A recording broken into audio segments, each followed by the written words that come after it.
running to Badlands. Explain those Badlands. That's a hell of a name.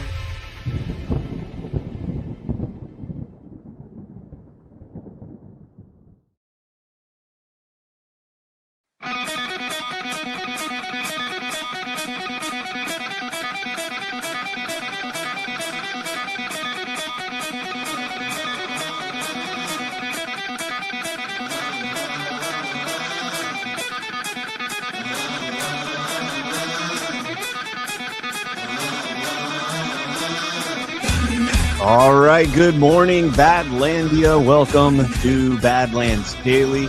It really feels like the cat with the laser pointer. It's like you've led the cat up to the top of the building, and now you're leading it over the edge. President Trump is rebalancing trade around the world and making things more fair for the American people. I think that anytime the deep state can like overcapitalize in whatever situation they have, they're going to. But the rest of it is a very well organized and well funded color revolution operation of the type they run all over the world again and again and again to destabilize entire society.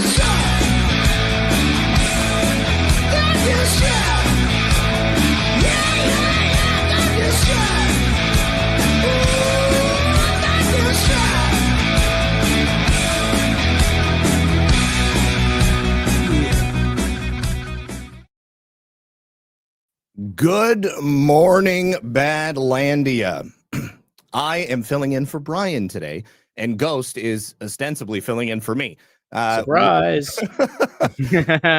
Brian is traveling, and so here we are. We are very pleased to join you guys this morning on, God, what is the date? It is September 8th of 2025. Good God, Ghost. We're almost all the way through 2025. I can't even believe it. It's crazy how fast this year has gone, but also I feel like I've aged like 10 years in the past 10 months. So yeah, we were just talking before the show, and I noticed that Ghost has recently seemingly developed a Reed Richards esque gray streak in the temples of his hair. I think it's awesome. I also have essentially gone completely gray in my beard since beginning this journey 8 years or so ago. Like when I started, I looked at some videos recently of myself, and I was like totally brown. I had some blonde in my mustache and like maybe down here, but like, good God, like people have been like, Zach, you can use Just for Men, and I'm like, no, there's no way. Like I'm just gonna embrace it. Yep, no, man, just embrace it, and it's wisdom. It is. It truly is. It truly is. All right. So listen, if you guys haven't yet, thank you very much for being here. First of all, we would kindly request that you hit that like button. Also help us out by sharing the show, whether you are watching here on Rumble or our friends over there on Pilled. Doesn't matter where you're at. We really appreciate you guys. Also X, we should be live on X as well, but I don't have X pulled up. Their chat thing is kind of weird. But before we get into all of the day stories, we do have a couple of sponsors we have to give a big shout out to. Thank you very much to them for supporting us. First of all, you guys know those nights when you just don't sleep. I actually had one of those last night, but the next day you end up dragging, exhausted. Everything kind of just feels harder. That's where CBD from CB Distillery can make a real difference. But it's not just sleep, because CB Distillery has solutions that work with your body to help with stress, pain, and exercise, even mood and focus. And it's all made from the highest quality, clean ingredients, no fillers, just premium CBD. So you can imagine waking up rested or enjoying your day without those nagging aches and pains. That is the real win of CB Distillery solutions. And that's why over 2 million people trust CB Distillery. Personally, last night, I had some problems falling asleep. Ended up taking some of the sleep gummies, got right to bed, slept like a rock all through the entire night. And I feel rested and refreshed today, ready to go. Ghost, do you got any products from CB Distillery you use? Sleep. I like the sleep one. One although I find myself always forgetting to take it or not taking it as much as I should. But sleep is when I do take it, it's great because it does help me get to sleep, because otherwise I'm just a night owl. Yeah, I can't turn my brain off. I just think all night. Me too. All right. So if you're like Ghost and I, if you're ready for better sleep, less stress, feeling good in your own skin again, just try CBD from CB Distillery. And right now you can save 25% off your entire purchase. Visit CB Distillery and use the promo code Badlands. That's cbdistillery.com, promo code Badlands, cbdistillery.com. And specific product availability depends on individual state regulations. No worry, because the website is smart enough to figure out whether or not that's going to apply to you. We also need to give a big shout out to our friends over at Chefman. The Chefman flash sale just got a lot flashier. If you remember, we kicked off the summer with the Chefman Pebble Ice Maker. That's awesome. Lisa and I use it constantly.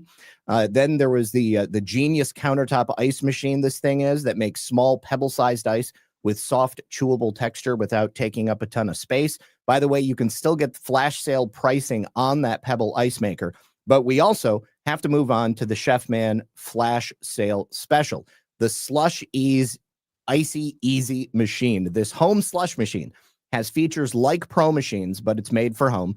I guarantee you it's going to be a hit with this summer with everybody that comes over to the house. We've also got one of those. They send it over. It's pretty sweet. It can make frozen slushies with your favorite juices, sodas, or other tasty drinks. The kids will love it. In my case, your wife will love it.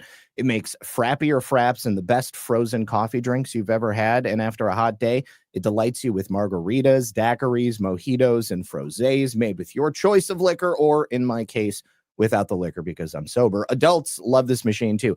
And it's super easy to use with a one-touch button to make everything in just a couple of minutes.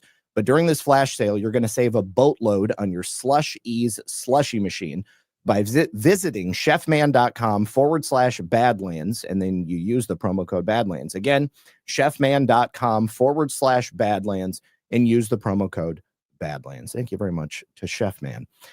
Gordon, the world is quite literally alight. So much happening, so many different changes taking place. Where do you want to start today? You want to start domestic, or you want to take a macro look and go global? We will start today with domestic, as we typically tend to do, despite the fact that my inclination is always to go geopolitical. Well, that's why I asked. I wanted to put it in your hands. I appreciate that. I was on the narrative with Burning Bright last night. It was a 4-hour show, and we announced at the beginning of the show that in order to avoid a 4-hour show, we were going to do 2 episodes. So I'm going back on Sunday. So we were like, all right, this episode will be like 2, maybe 3 hours. It was a 4-hour show. And good luck. We'll probably do another 4-hour show next on Sunday. So that was fun. It was all like geopolitics. So I got a lot of that out of my system. So yeah, it's good. It benefits daily because we can talk about some domestic stuff. I think like the biggest story that's just circulating. So I think in the zeitgeist. So it probably makes sense just to start there is, and let me share my screen. I apologize. Not a problem. Would be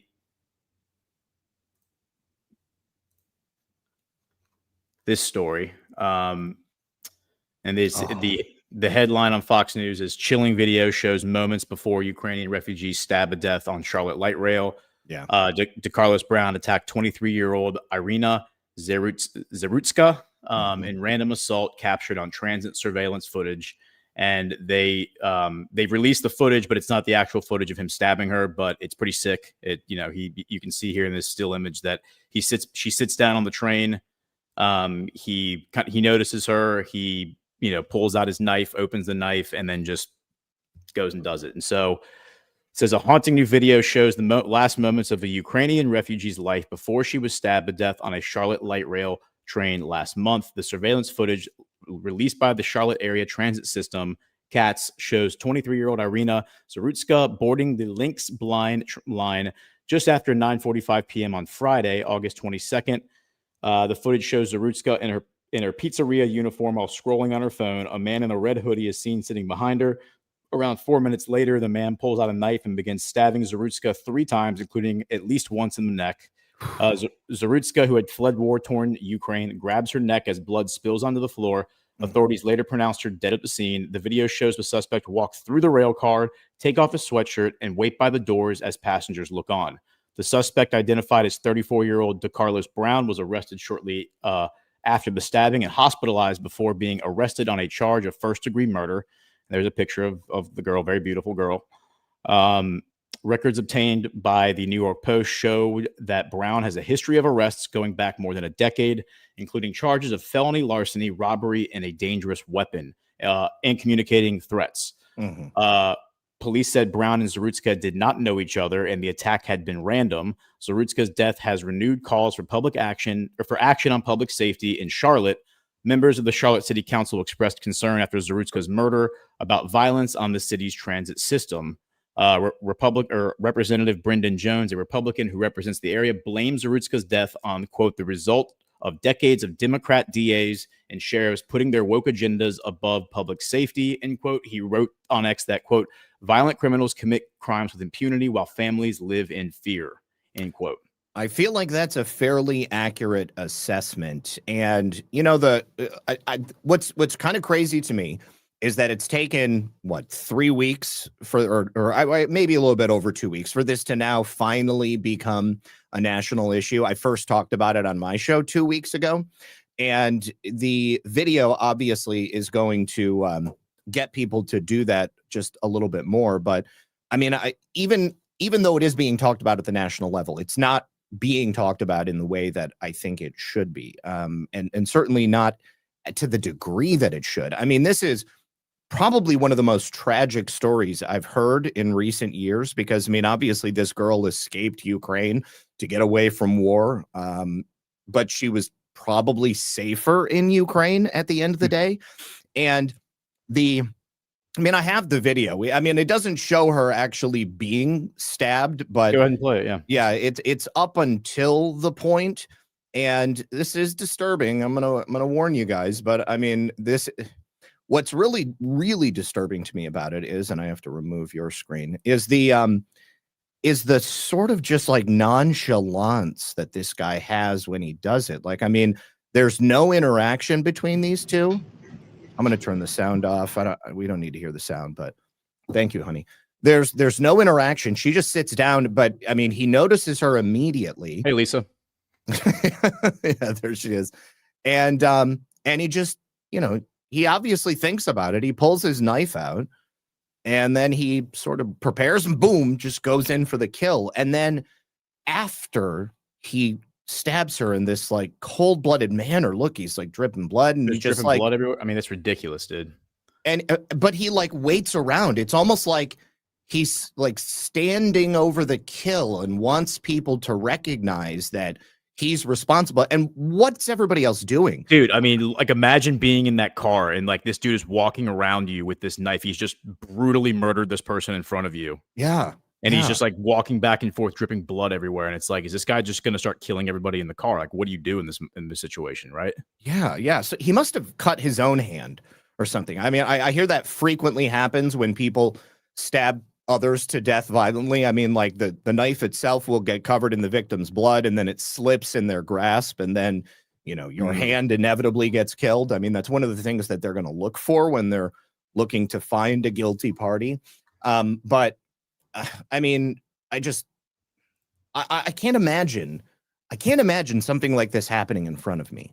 And the fact that it does is so disturbing. And like nobody's grabbing this guy. Nobody's going after him. I mean, like, is everybody a pussy? Is that it, Gordon? I mean, yeah. Well, I mean, that's part of it. I mean, so there's a few things here, because you're right. I mean, in like a emergency kind of moment where you have like a hostile threat, a lot of people like to think that they would be the hero in that moment. Now, This is kind of a unique situation, because in a lot of those kind of situations, somebody presents themselves and makes a threat before actually taking action, and then the action is taken. This is like the guy just is sitting there and just does it. So before you would even have a chance to save the girl or like take action, she's already dead. I mean, he's already stabbed her 3 times, once in the neck, and blood spilling out everywhere. I mean, she's at that point, she's bleeding out and she's dying. And then it's a question of like, is intervening going to cause more people to be killed? These are all calculations I would think that maybe people are making in their head, or maybe everyone's just scared stiff and just is frozen. But the fact that this guy, like, we need to back up and like analyze this, because this is what happens in third world countries where there is no law and order. It's called anarcho tyranny is what we live in here in America. Right. It would be anarchy in a third world country. But anarcho tyranny is when law-abiding citizens are basically forced to pay their taxes and do all the other stuff. And if you don't do those things, they're going to come after you. You're going to get somebody knocking on your door because you didn't do, some little administrative task the government wanted you to do.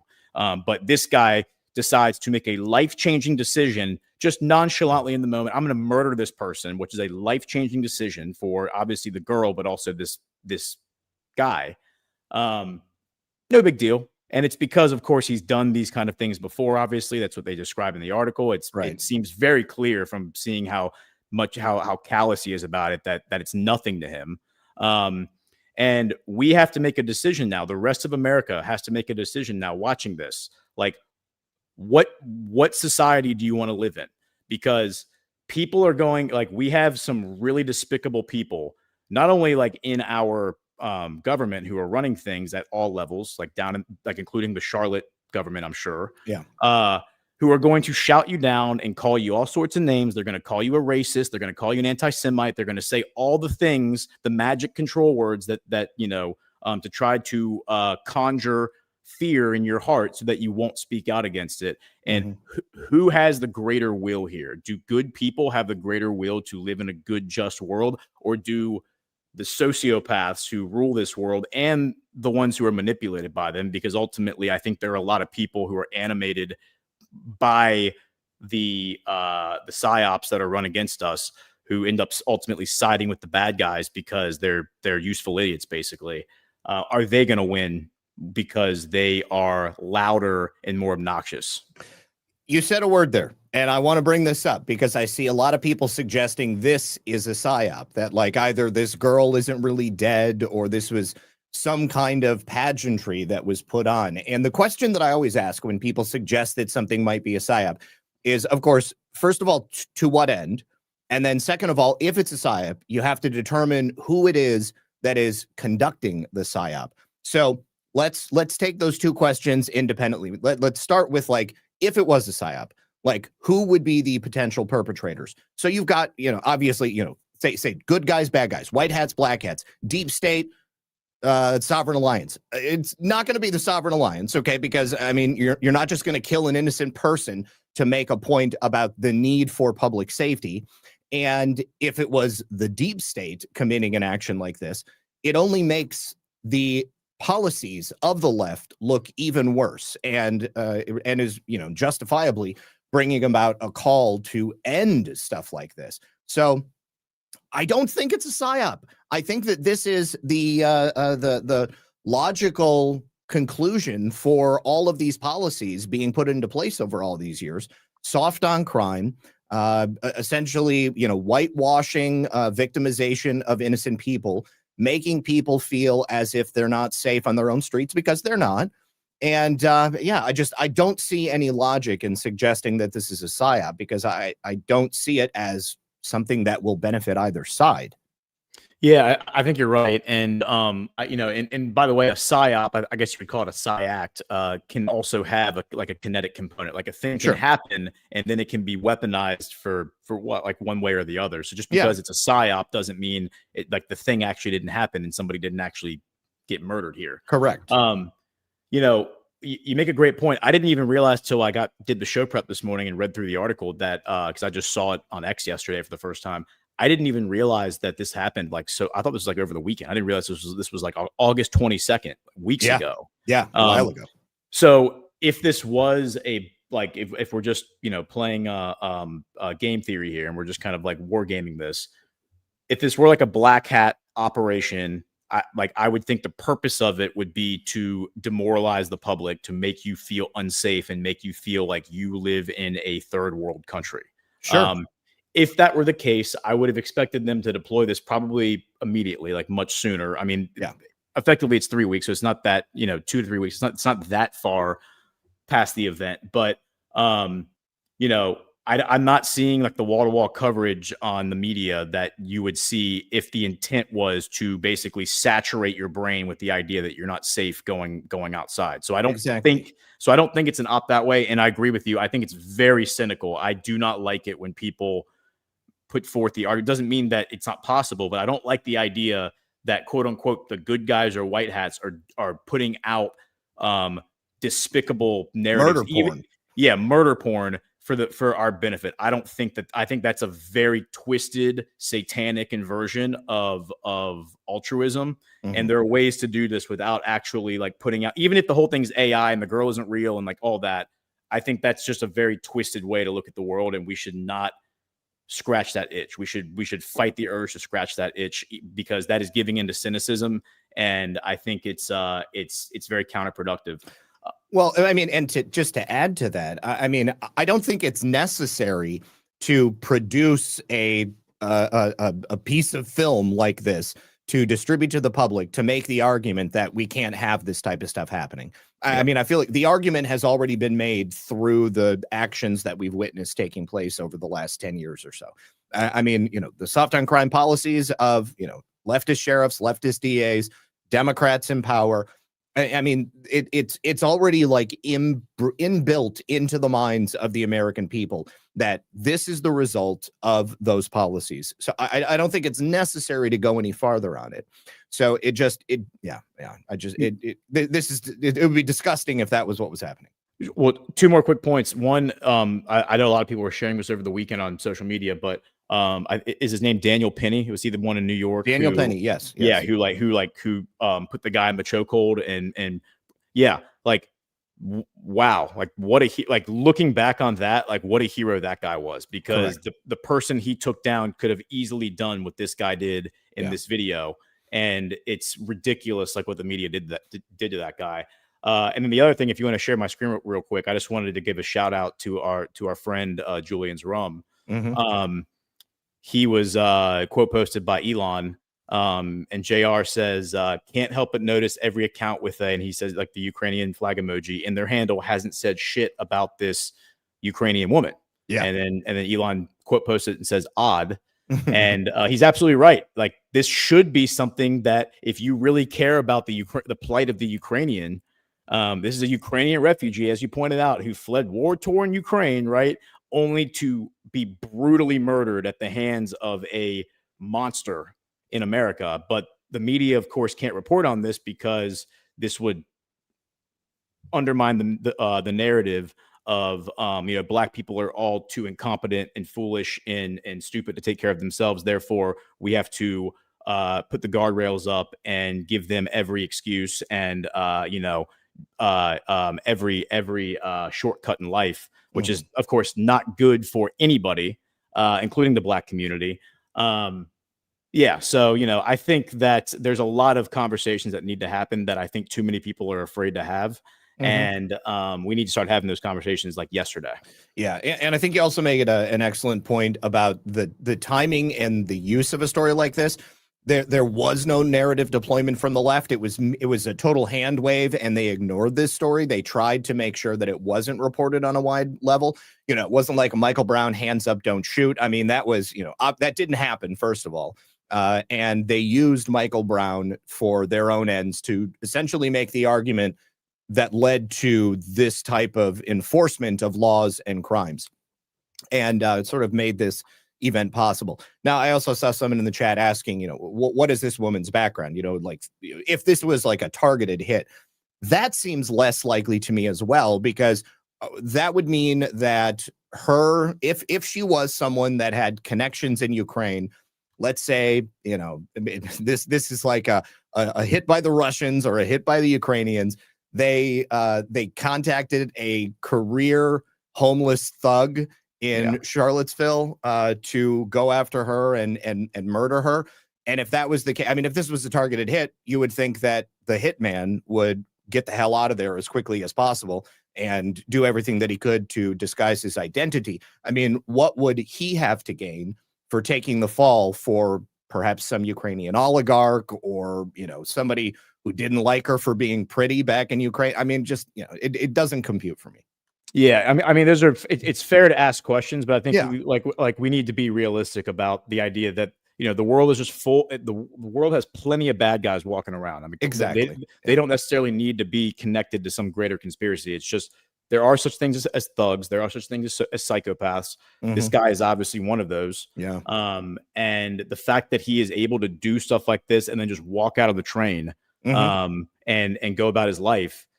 He was arrested eventually, but that says a lot about American society. And I think we need to reevaluate the whole idea of American exceptionalism.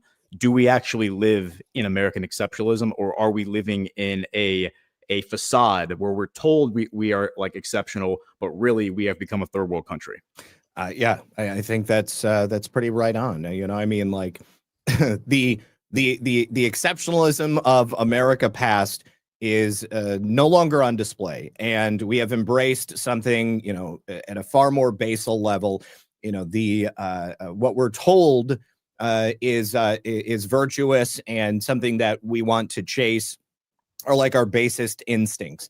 And you know, for somebody like this, I can only imagine why it would be that, you know, he would want to go after this woman. But I will say that, I mean, a fair amount of hatred towards white people has really been popularized by the mainstream media. And, you know, there are countless videos of people essentially blaming the problems of everything. I mean, you know, dating back thousands of years to various elements of the white race. You know, I mean, like it's not like a monolithic thing. I mean, you've got different people from different cultures all around the world. You know, white people, black people. I mean, you know, there's all these different sects, but I mean, they tried to break it down into these individual things. And I don't think that this necessarily reflects on, you know, everybody that's black. But I mean, obviously, there is a subset of people who have taken those messages to heart and are willing to act on them in really horrific ways. Amen. Yep. Yeah. All right, we can move on from this one. I think that's good enough. Thoughts and prayers with that girl and her family. That's awful. So, next story would be the Ryan Routh trial. This would be the guy who was arrested for purportedly trying to assassinate Trump at Mar-a-Lago. And remember, I remember that story because Trump was playing golf with Steve Witkoff, and nobody knew who Steve Witkoff was at the time. But the guy he was playing golf with ends up becoming arguably the most significant diplomat, at least as on the American side in the world in 2025. Certainly. So it says jury selection begins in Trump assassination attempt case. Ryan Routh is representing himself in the high stakes case. Jury selection begins Monday in Fort Pierce, Florida, in the high-profile federal trial of Ryan Routh, who is accused of plotting to assassinate President Donald Trump at his West Palm Beach golf club in September 2024. Jury selection is expected to wrap up Wednesday. Prospective jurors are drawn from voter rolls and driver's license records in the Southern District of Florida. They are brought in and questioned under oath, a process known as voir dire. I think I'm saying that right.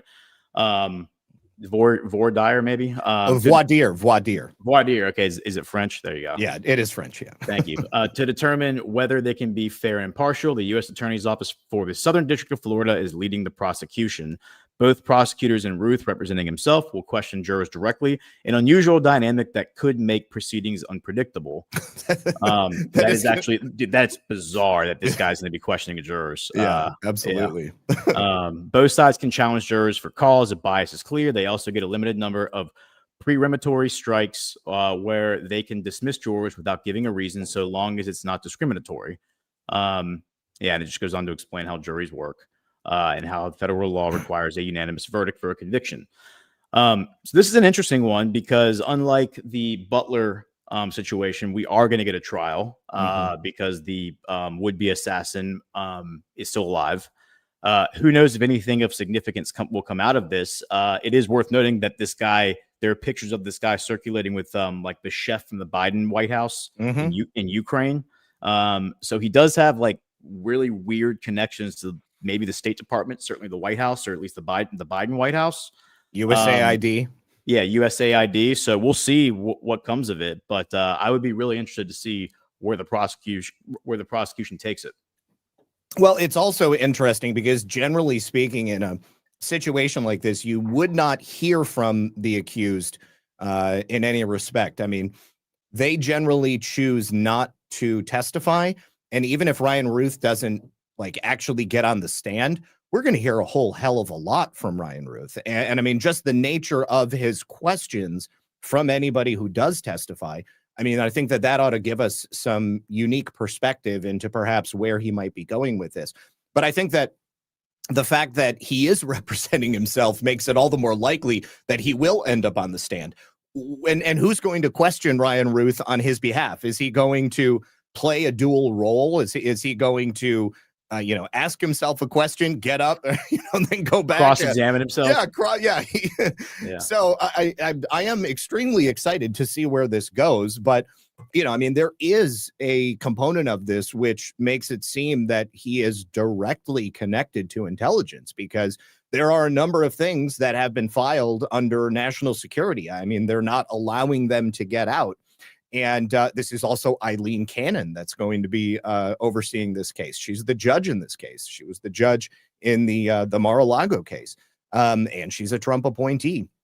She doesn't appear to be sycophantic, but she does appear to be fair, which is something that is unusual in today's judicial landscape. I don't know that the government is going to go from the perspective that Ryan Routh is connected to some other element of the government. I hope that happens. I mean, if this is used as an opportunity to expose some larger deep state plot, I would not be surprised. But I don't know anything about the prosecutors.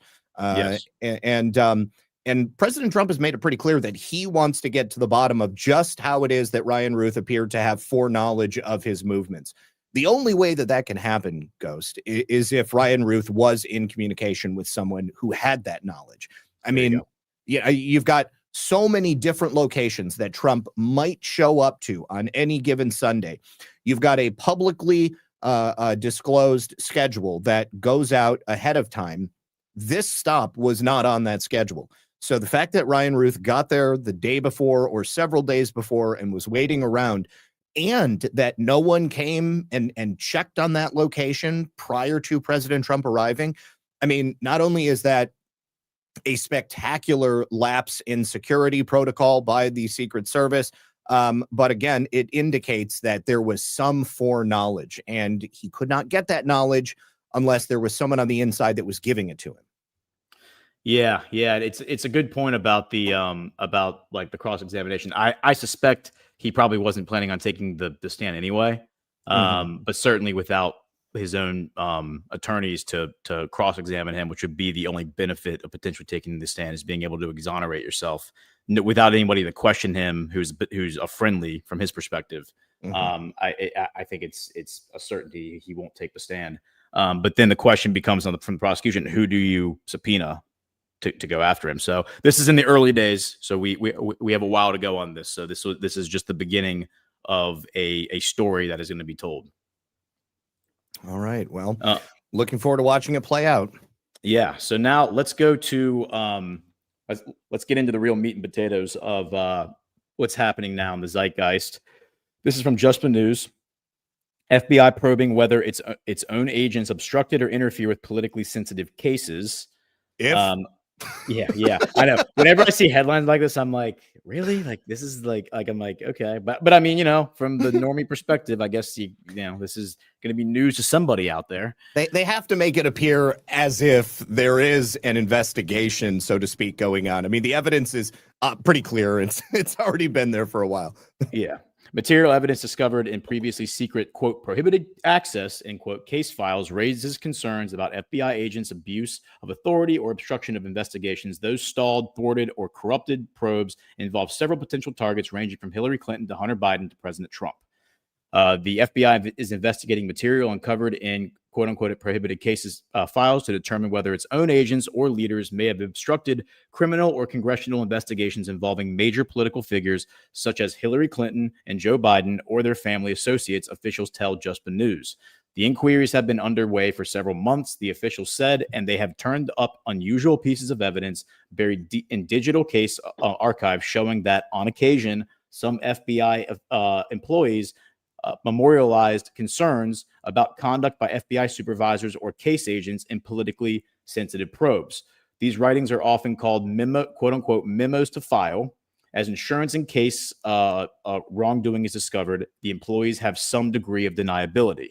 Some of the evidence is being prepared for a bombshell notification to Congress later this month, while other pieces are being reviewed by a federal grand jury, the official said.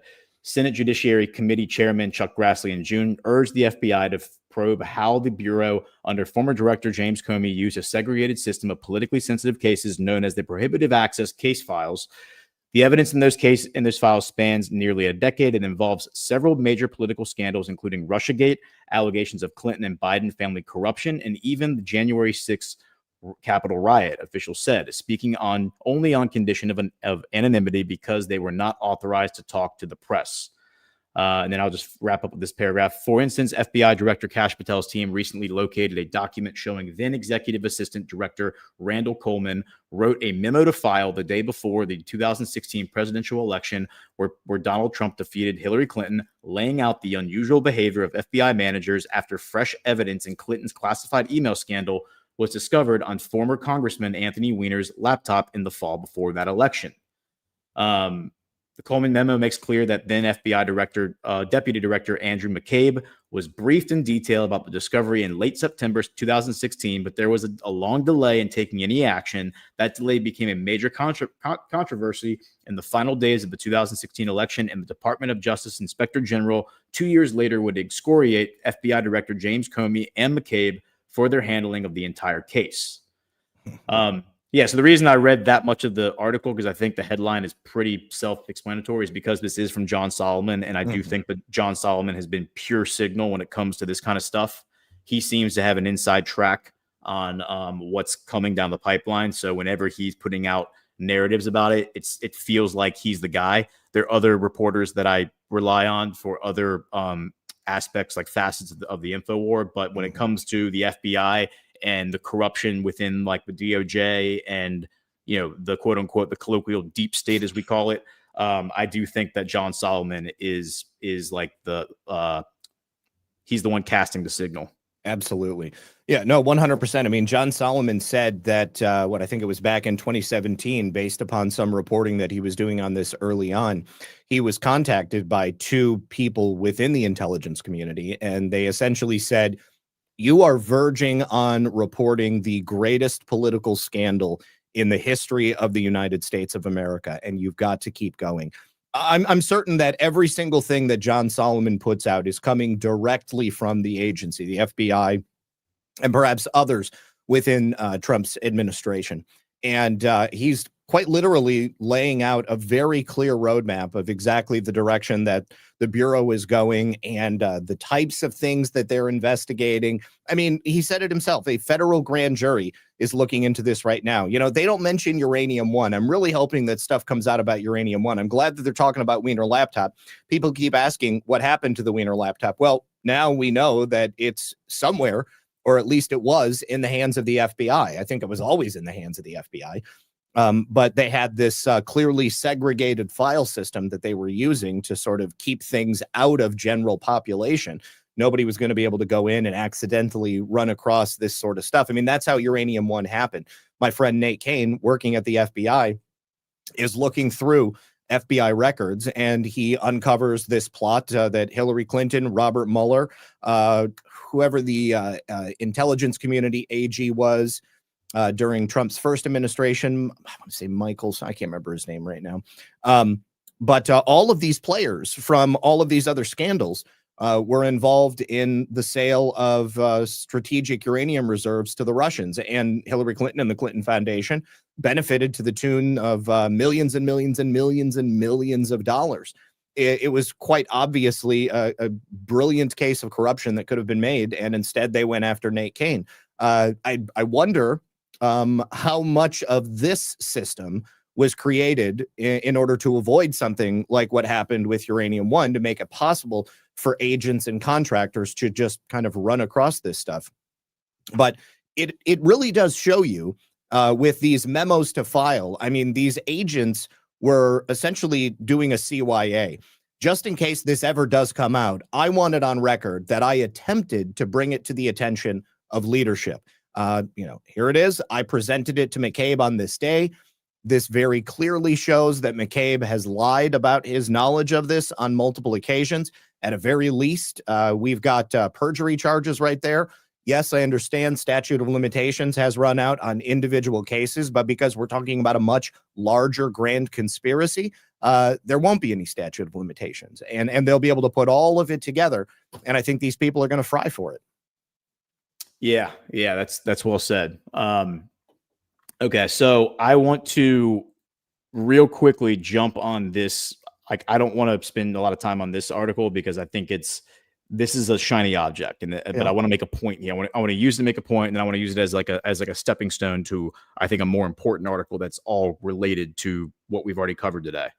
So this is from The Guardian. Maya Yang from Minnesota, or covering Minnesota. Do you care about our kids? Minnesota parents demand gun ban after deadly shooting. Says families say they will settle for nothing less than instant ban on semi-automatic rifles and high-capacity magazines. So we don't really need to like read the article because I think it's pretty self-evident what that headline is suggesting, and from the recent events, like that's what they're predicating it on. But here's what I would advise the audience, and take my advice for what it's worth, which is little to nothing. But I wouldn't get yourself worked up over these kind of issues, because I think that this narrative deployment is designed to distract you and burn your energy and suck you into to rabbit holes that are not the best use of your time, your energy, your emotional capital, as far as the information war goes, because you're only going to be on defense, indulging this argument. I agree. Obviously, like the boilerplate first principles position on this is it's a mental health crisis. It's not it's not a question of weapons or firearms. It is a mental health crisis that needs to be addressed. And if anybody should be held, or if any industry should be held accountable, it's big pharma that should be held accountable. And perhaps the judicial system for allowing people like that guy on the train to walk around after committing several crimes. But this is not a firearms discussion. And I think you're best off just not engaging in the debate with these people and just adopting that position and moving forward. And when they want to engage you, if you have people in your life who adopt this position, you just mention the mental health crisis and move on. I 100% agree with you. Yeah, this is not something that I'm worried about at all. Me too. The left is always going to argue for gun control. The Second Amendment is the Second Amendment. Okay, it's there. We've got it.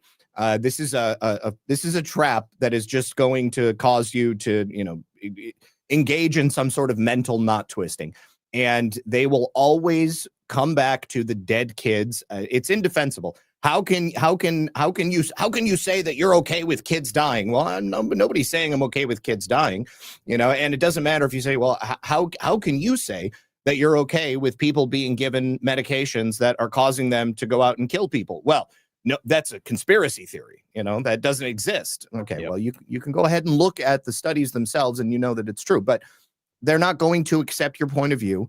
We're not going to accept their point of view. And that's it. It's a stalemate. There's nowhere to go with it. So this is just attempts to tug at heartstrings and appeal to this argument that dead kids are your fault. Yes, and it's sick. Like, having been in a situation where it's like you lose a family member and like a high profile story, it's really sick that there are people that are going to these families and using them basically to like forward a political position. And my message to the families would be, we grieve with you. We are like, we will love on you and grieve with you over what you have lost. But if you really want to solve this problem so it never happens again, we have to go after the mental health crisis, and we have to go after Big Pharma for creating the mental health crisis. 100%. So that's the start and the finish of the debate. So the reason I wanted to use it as a stepping stone is because now we're talking about, where is it? Chicago. And so here's some Politico opinion, and this is an opinion piece, but has to do with what JD Pritzker did over the weekend. So, will the Supreme Court stand up to Trump if he sends troops to Chicago? The military isn't supposed to act as a national police force. If President Trump follows through on his threats to send the National Guard to Chicago, his decision will not only stress test the deep American antipathy to military rule, it will also generate a cascade of legal challenges with few precedents. Trump may float New Orleans as his next target, but a deployment of the Guard to Chicago over the objections of a Democratic governor raises two broad categories of legal questions. One, is the deployment legal? and are actions taken during a deployment criminal or unconstitutional? The first question, already a subject of litigation over Trump's Los Angeles troop deployment, is mired in legal complexities, but it boils down to whether the courts will blink when confronted with blatant lies about the deployment's rationale. The second question is easy to overlook, but vital in practice because it illuminates the immediate stakes of expansive Guard deployment in the homeland. So, it's pretty, again, we don't need to go deep into the article because it's pretty obvious what this is about. This is it's a constitutional crisis because you have lawlessness on the streets of Chicago. And we can point to stories in places like Charlotte. I mean, Charlotte is not Chicago. It's not DC. It's not Baltimore. It's not New York. And yet you have stuff like the video we watched earlier happening in places like Charlotte, which is an Appalachian city in the mountains of North Carolina. And yet, at which 25 years ago or 35 years ago, Charlotte was a very small town, smaller than Richmond. And it wasn't until they built up their airport to bring in the NFL, the Carolina Panthers, that they then became this major hub, and then their city exploded from a population standpoint, and they became a major city. But 35 years ago, it was a small town in the mountains, and now it's something much bigger. And if you go there, you can see, like, just from a development standpoint, how, like, it obviously happened very quickly. But I think we need to be very clear-eyed here on this, is that this is a extraordinary moment in American history. This is not, these people are going to want to present it. Pritzker's going to want to present it as, is this how we want the norms to be, where the federal government's going to step in and take over law enforcement? Well, no, of course not. We don't want this to be like the norm, but this is a question of anarcho-tyranny, because these local government officials who are obviously working in coordination with higher authorities behind the scenes are allowing for the lawlessness to unfold. And in my opinion, they should all be investigated. And if the conspiracy can be proven, they should all be rounded up and charged. 100%. Now, they have created a situation which has essentially presented a war zone on the streets of Chicago. Let me actually play you this video. This is, I'm assuming, a Chicago gang member talking about why the National Guard cannot be deployed because of the number of gangs and gang members on the streets of Chicago who will be willing to use deadly force against the National Guard. And that may be a very real possibility, but I think that he's essentially making an argument why it's necessary for something like this to happen. Of course, we don't want this, right? I mean, we never wanted to get to this point. But it's the boiling frogs metaphor, right? I mean, like, it started off slowly, and then gradually it just got worse and worse. Now Chicago is the murder capital of the United States, and I think it's like a decade running, okay? Maybe even longer than that. So this is a problem that is long overdue for some serious problem solving. Take a listen. Trump, do not send the National Guard to Chicago, gang. Do not, I repeat, do not do it. We are a different fucking breed out here, nigga. We are not Los Angeles, nigga. We are not Washington, D.C., nigga. This is Chicago, nigga. The niggas go fight back. I'm telling you, them niggas go fight back, gang. Whatever. I don't give a fuck what you talking about. Them young niggas got switches, gang. They not going for that shit, bro. I know a bunch of y'all finna say, oh, it's the National Guard. They can't do anything about it. They must go in Chicago. Nigga, do y'all know that it's more bad people than good people, bro? There are over 100,000 gangs in Chicago by the city by itself. Gang. Trump, do not send the National Guard. 100,000 gangs. I don't know if he is referring to individual crews or if he's talking about 100,000 gang members. But I mean, it's a staggering number, no matter how it plays out. And have you ever seen a young thug with a switch on his Glock? Have you ever seen somebody like using a Glock with a switch? No. Okay, so it's essentially a modification to the Glock. It goes in the back plate, and it basically turns your Glock into an automatic weapon, a machine gun. And it's not like an FRT or a binary trigger, which is not technically a machine gun. This is definitely under the ATF's definition of a machine gun. But I mean, you've got, maybe 17, 19 rounds in a mag on a standard Glock. You can do like a 33 round mag extension. You can even do like a drum extension. But I mean, it's powerful. Okay. Like these are young kids usually that I've seen them with, and they end up just like spraying without any kind of control because they're not particularly strong. They're not particularly disciplined. And it probably would end up being a bloodbath. I'm not certain that it would be a bloodbath for the National Guard, but there may as well end up being a lot of blood on the hands of the National Guard if they end up having to, use deadly force to go after these people. I don't doubt that would happen. But the fact that we're being told to accept that this is just life, okay, that Chicago is a place where the gangs rule and you need to deal with it because that's just how it is on the streets of Chicago. It's mental. All right. Yes. It goes back to what you were saying at the very beginning of the show. That is third world nation status. That is, what El Salvador used to be.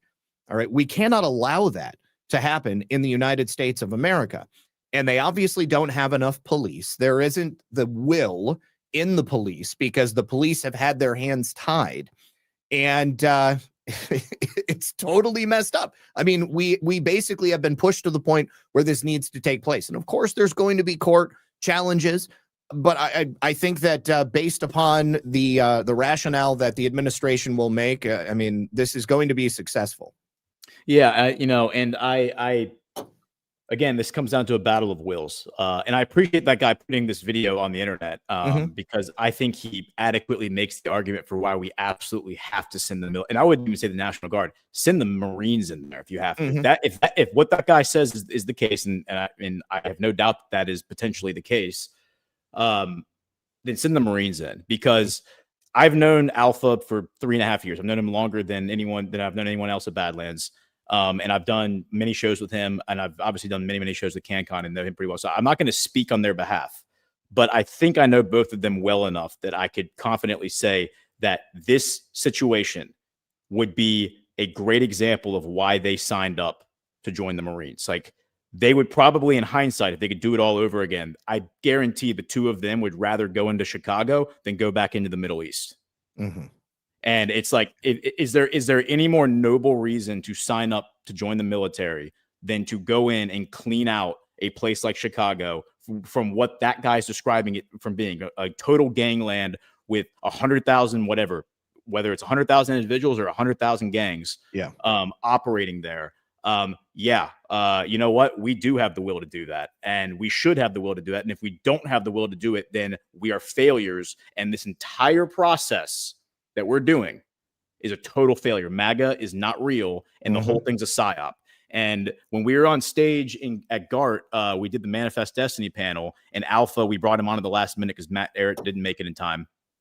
And he asked what Manifest Destiny was, and we kind of talked about it. And G Money talked about, F the politicians, F the authorities, and he's talking about the corrupt ones. And I made the point that in my opinion, Manifest Destiny in this moment is not about the golden age. The golden age is for our kids. Like, hopefully we will live to see the golden age. I think we'll at least live to see the front end of it. But if you think about what the Industrial Revolution was, the 1800s, think about when America actually reached its peak, like the 1950s. It was 75 years later. Okay. Yeah. So we probably won't live to see the peak of the golden age. And I am more than okay with that. Yeah. Our job right now in this moment, the manifest destiny of this moment, is to do what that guy said we shouldn't do, and to carpe diem, seize the opportunity to clean out this country of all of these bad elements that are operating at a conspiratorial level. And create the blank slate so that the next generation can come in and make the golden age happen. Absolutely. Now, let's spitball how the National Guard or military troops could be used in a situation like this. It's not going to be the National Guard or the Marines like patrolling the streets and acting in a police capacity, arresting people. They can't do that. Look at what happened in Los Angeles. Their very presence in the city, guarding federal targets or guarding infrastructure, was enough to sort of bring the temperature down.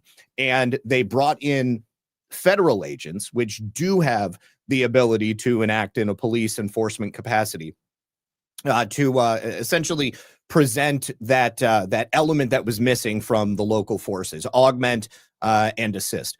And I think that's what you would end up seeing in Chicago. You've got, at a moment's notice, if things do go bad, and you need that support. You've got that base that's right there. People are already staging.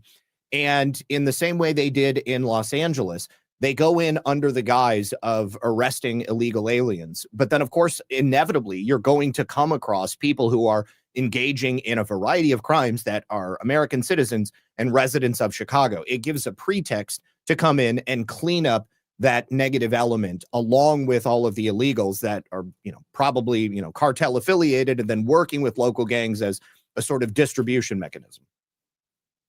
So, yep. Well said. Well said. Yeah. And so, yeah, I mean, I'll probably ask CannCon to give his take tomorrow. Let him speak for himself. I'm not speaking for him in Alpha, but just knowing them two personally, as long as I have, and I know you've known them for a while as well. I just think they would sign up to go do that. They wouldn't sign up to go back to the Middle East, but they would sign up to go do that. I think. I would tend to agree. I think that's a noble reason for sure. So this is a good segue. I think. I don't know if we need to do another ad read, but this is a good segue, I think, to go to JD Vance in Venezuela. Well, let's do it. Okay, so we have actually before you do, let's talk about our next sponsor real quick. Okay, cool. All right, and that is our friends at Royo. You guys, if you've ever tried store-bought, quote, healthy breads and bagels, then you probably have figured out they seem to be made from recycled cardboard. So when the artisan bakers at Royo sent me their variety of, quote, healthy breads and bagels, I fully expected them to just be kind of dry and boring, not necessarily taste all that good. But I was totally wrong. I've eaten a lot of keto breads. I've eaten a lot of, healthy breads. And usually the best you can hope for is something that's just going to be packed with grains and not so much with flour. But this is really, really good stuff. And here's the best part. All of it is bakery fresh and baked daily. It's super clean. It's got minimal ingredients. Everything that I try to eat, especially if it's processed, I try to go for the things that have the fewest number of ingredients possible. It's all low in carbs. It's high in fiber and protein. Some of their products only have 2 net carbs, and it is great if you're trying to keep the pounds off, you're eating keto, any of that stuff. If you want to look summer ready, this is a product you guys would want to try out, especially if you like bread like I do. Now, personally, I am a big fan of buttered toast, and eating less carbs does not really align with that. I'm a big fan of bagels as well, so I loved all of the products that they sent. Now, Royal breads are so good, you're going to forget they're healthier. And we've got a special deal for you. You're going to get 20% off when you go to eatroyo, EATROYO.com. And then you use the promo code Badlands, get that 20% off. Once again, promo code Badlands at eatroyo.com. And thank you very much to them for sponsoring the show. Absolutely. Okay, so this is from The Guardian, and it's Republican condemns Vance for despicable comments on the Venezuelan boat strike. Rand Paul decries thoughtless comment after vice president defends strike against alleged drug traffickers. The Republican senator who heads the Homeland Security Committee has criticized JD Vance for, quote, despicable comments, apparently in support of extrajudicial military killings. Quote, killing cartel members who poison our fellow citizens is the highest and best use of our military, end quote, the vice president said in an X post on Saturday, in defense of Tuesday's U.S. military strike against a Venezuelan boat in the Caribbean Sea, which killed 11 people the administration alleged were drug traffickers. Vance added, Democrats, let's send your kids to die in Russia. Republicans, actually, let's protect our people from the scum of the earth. Donald Trump has vowed additional military action against purported traffickers who are not military targets after the boat strike, saying there's more where that came from. The controversial attack inflamed already high tensions between the U.S. and Venezuela. In August, Trump dispatched warships and Marines to the Caribbean, which his supporters say is an aid of efforts to oust Venezuelan's authoritarian leader, Nicolas Maduro. On Friday, reports revealed that Trump was sending 10 F-35 fighter jets to Puerto Rico to support U.S. military action against drug traffickers. Some fear the developments presage full military conflict between Venezuelan and U.S. service members. Last month, the U.S. offered a $50 million bounty for Maduro, twice what it had offered for Osama bin Laden, and in July signed a secret mandate approving military action against Latin American cartels deemed terrorist organizations, such as the Venezuelan group Cartel de los Soles, Cartel of the Suns, which Trump officials have claimed Maduro leads. Trump also framed the abode attack as military activity against quote-unquote terrorists in subsequent statements on his social media platform, True Social. And I'll just read the quote here from Trump. The strike occurred while terrorists were at sea in international waters transporting illegal narcotics heading to the U.S. or heading to the United States, he said. The strike resulted in 11 terrorists killed in action. No U.S. forces were harmed in the strike. Please let this serve as notice to anybody even thinking about bringing drugs into the United States of America. Beware. And then Trump, or then JD Vance's response to the comments is the Republican Senator Rand Paul, who chairs the Senate Committee on Homeland Security and Governmental Affairs, condemned Vance's comments. JD, quote, I don't give a shit, end quote. Vance says killing people he accuses of a crime is the highest and best use of the military. Did he ever read To Kill a Mockingbird? Paul wrote on X, alluding to Harper Lee's 1960 novel about a wrongly convicted black man who was killed as he tries to escape prison. Quote, did he ever wonder what might happen if the accused were immediately executed without trial or representation? What a despicable and thoughtless sentiment it is to glorify killing someone without a trial, end quote. So real quick, I'll kick it to you, but I just want to, here on this show, Zach, I've been piling on Rand Paul for the past, 6 months, ever since the tariff thing started, because he was the most vocal critic of Trump's tariff policy, saying it would destroy the U.S. economy. And I lamented the fact that Rand Paul was basically betraying his father's legacy by siding with the globalists, siding with the oligarchs, and wanting zero trade barriers while American manufacturers can't compete with the slave labor that they bring in, that they utilize abroad. He was so wrong about the tariff thing. He's so wrong about this. He's suggesting that we should have hearings and trials for foreign terrorist organizations, foreign cartels that are actively trying to harm Americans by bringing poison into our country. And I think that I agree with JD Vance and Trump that, especially in the international waters, it's 100% fair game to go after groups that are actively trying to bring narcotics into the United States. I 100% agree with you. And, I think back to the war on terror. I think the invocation of the word terrorists when it comes to these people is totally applicable. Yep. And I would argue that these individuals responsible for bringing drugs into the United States are responsible for far more death and misery than the vast majority of people that we blew up in the Middle East. Absolutely. And oftentimes indiscriminately. There were plenty of people who were just, they were just decimated in the Middle East. They're in the wrong place at the wrong time. And, there's plenty of evidence that people were killed unnecessarily. I'm sure you're familiar with collateral murder from WikiLeaks, when there was just a bunch of innocent people and journalists and stuff. I mean, we see kind of the same thing happening in Gaza right now. It's a little bit more difficult to determine exactly what the hell's happening over there in Gaza, because it's admittedly a tactic of Hamas to dress people up, and insert them with medical teams and then with journalists and stuff. But Israel doesn't really care. They're going to take any of them out and do it indiscriminately. But the temperature was raised so high against anybody that might be a terrorist in the Middle East. That killing was permissible. We've got ample evidence to show that these people that they're targeting, not indiscriminately, okay? I mean, these people were drug runners, all right? I mean, we need to nip this in the bud, because for decades now, these many different groups have been bringing drugs into the United States, essentially covertly destroying us from within by turning an entire cast of people into degenerate drug addicts who can't do or think about anything else other than their next fix.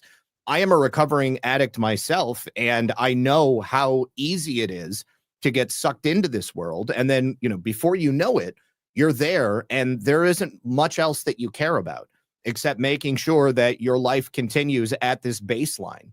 And I don't think it's possible to quantify the amount of misery, death, the destruction of the American economy, the destruction of entire towns and cities as a result of this. A lot of it can be attributed to pharmaceutical companies as well. But I mean, this is just as nefarious. Street drugs that are being brought in and so many people profiting off of it, and all of that money goes to build up the networks.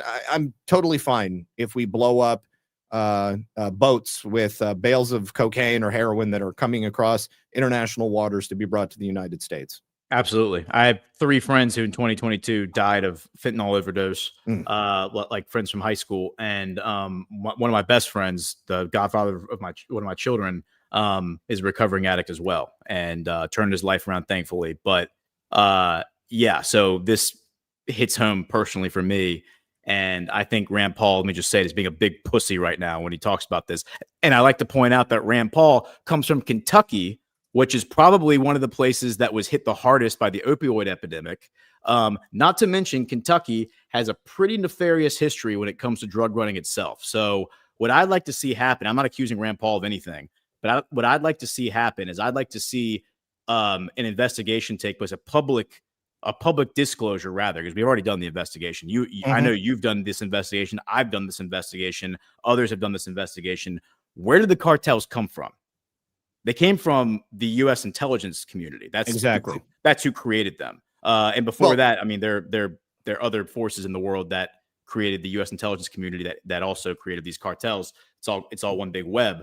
But you have to wonder how many people in the U.S. government are on the take here and a part of this. And all of that needs to be adjudicated, because all of those people under the Military Commission Act of 2006, signed by George Bush, are technically terrorists themselves. Now that these organizations have been designated terrorist organizations, those people are considered, if they are providing aiding and abetting and providing material support to these organizations, they are unlawful enemy combatants, and they should be arrested for their connections to these organizations.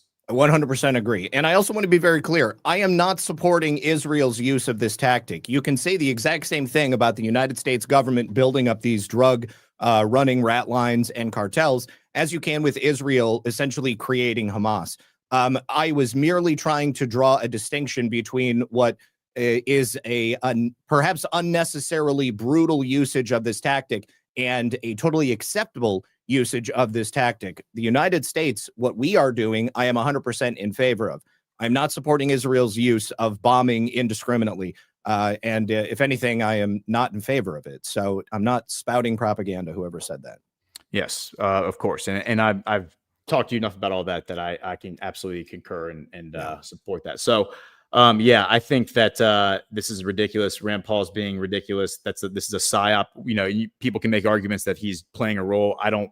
My position on that is, if he's playing a role, then our job is to go tackle that straw man, steel man, whatever it is, and rip it to shreds. And so shame on him for adopting this position publicly.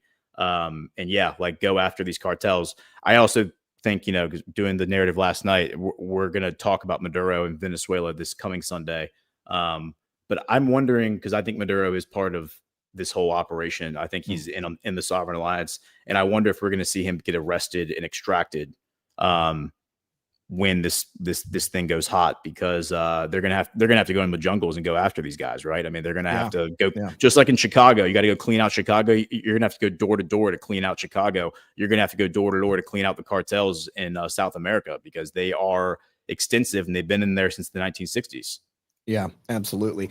Now, the government element that is defending the rights of the cartels to be able to bring drugs into the United States. Amazing. I would imagine that they are the people who are directly connected to the profits that are coming from those drugs in one way or another, either through the demoralization and the degradation of American society, or directly from the money that is flowing into the United States and into the hands of the intel agency. The other aspect about Venezuela is, that's essentially where, Smartmatic was birthed from. I mean, the method of election fraud that is currently being used in the United States with electronic voting machines has its genesis there.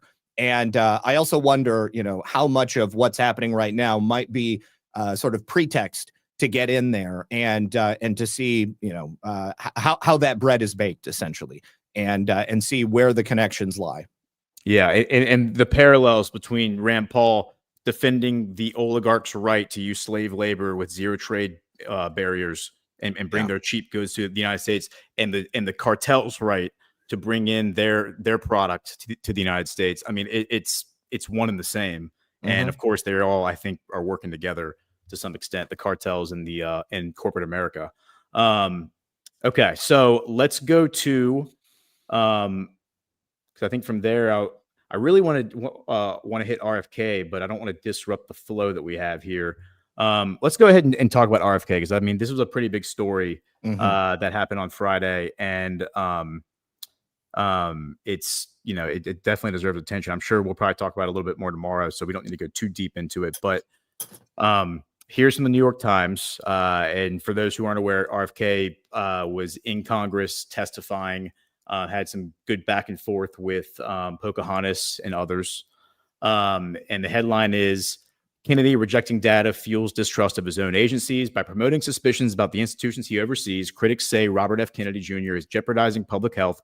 He says he is pursuing transparency. The Centers for Disease Control and Prevention puts the U.S. death count from COVID-19 at 1.2 million. But Health Secretary Robert F. Kennedy Jr. rejects his own department statistics. Quote, I don't know how many died, Mr. Kennedy told senators during a contentious hearing Thursday, adding, I don't think anybody knows because there was so much data chaos coming out of the CDC. When Senator Elizabeth Warren, Democrat of Massachusetts, said accurately that it was becoming harder for people to get COVID shots at pharmacies, Mr. Kennedy denied that, reporting everyone can get access to them. He also claimed that mRNA vaccines cause serious harm, including death, particularly in young people, though the CDC found no increased risk of death from the shots. Mr. Kennedy's defiant performance at the Senate Finance Committee on Thursday, his critics say, put a vivid display what happens when someone with no medical or scientific training and a conspiracy-minded approach takes charge of the nation's public health. Instead of being guided by rigorous research and nuanced debate over complex issues that defy easy answers, the country's health secretary rejects facts that do not fit his theories and casts out experts who are not aligned with him. He is buoyed by the support of a vocal populist base that shares his suspicions of organized medicine and is energized by his push for a new approach. And I mean the parallel. I'm pretty sure CannCon and Chris talked about this on Friday, but just the parallels between the cartel, like what we just talked about, the cartel bringing their poison in to the borders and Big Pharma bringing their poison in through the hospital system and the healthcare system. I mean, it's just so blatantly in your face obvious that it's all one and the same. I 100% agree. And I think that RFK, arguably what he is doing is building a level of trust in the American health bureaucracy that hasn't existed for a very long time.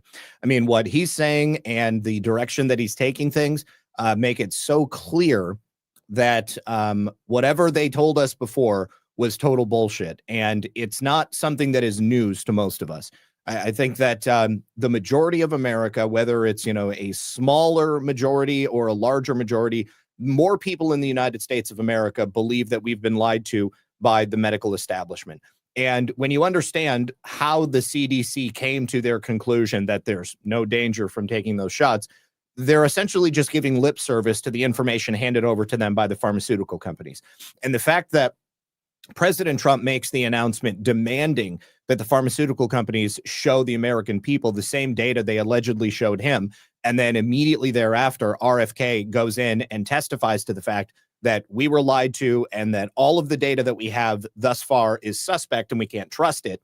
I think that there's definitely a connection there. Now, since the call for RFK's removal and all of this madness coming out of the New York Times and mainstream media outlets, President Trump has additionally stepped forward and said that he is supporting RFK and what he's doing. He's not going to remove him. He's going to let this fall where it may, and we're going to let the evidence be shown to the American people. I think that, he's going to be vindicated. We're going to be vindicated. And the New York Times, once again, is going to be stepping in a big pile of shit, just as they typically do. Yeah, and he also put out, I think it was on Friday, he put out maybe Thursday night, like the True Social post, saying like vaccines work, vaccines are great, right? Which obviously contradicts everything Trump has said in the past, before he was president and even at the very beginning of COVID. But it from a narrative standpoint, it puts his opposition in this weird pincer where they have to either agree with Trump or agree with RFK. And they're like, well, shit, like which side do I go on? And when RFK says we want transparency, give us the data that you're like there were no clinical studies done. Like these clinical studies are nothing. There was barely anything was done before you just started injecting this stuff into people. Like show us the data, and they don't want to. So it's pretty amazing the situation that we're in. And man, I'm all about it. So I want to see more pressure put on all these institutions to be turned inside out. 100%. And Trump's statement there is coming from the perspective that he gave in the post where he's demanding the data be shown, because, you know, his opinion is based upon that faulty data that was allegedly shown to him by the big pharmaceutical companies.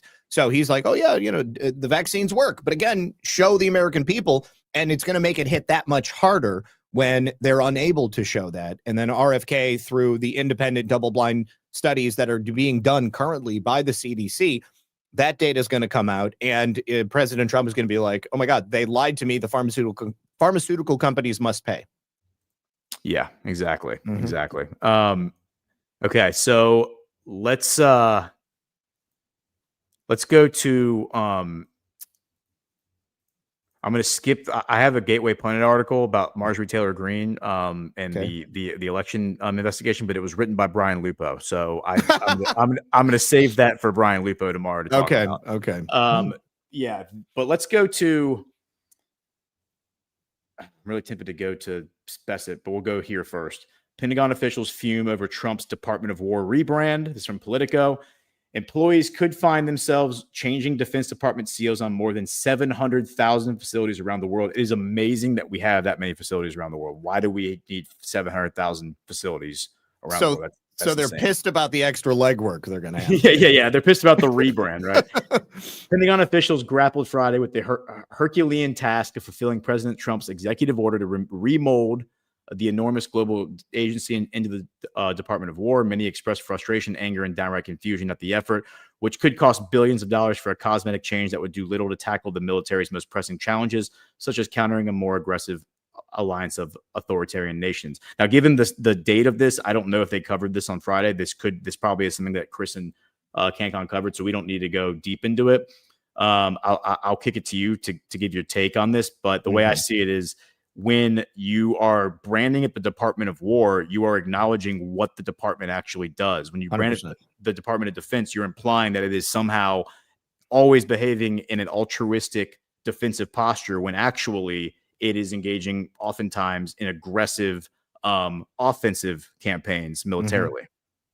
Yeah, no, I mean, why pussyfoot around it? I mean, it's this sort of soft branding that they love to give things so that people find it more palatable. I mean, war is hell. Okay. It's not something that should be used indiscriminately. It has been, certainly in the past, and for reasons which are less than virtuous. You know, President Trump's entire position is peace through strength.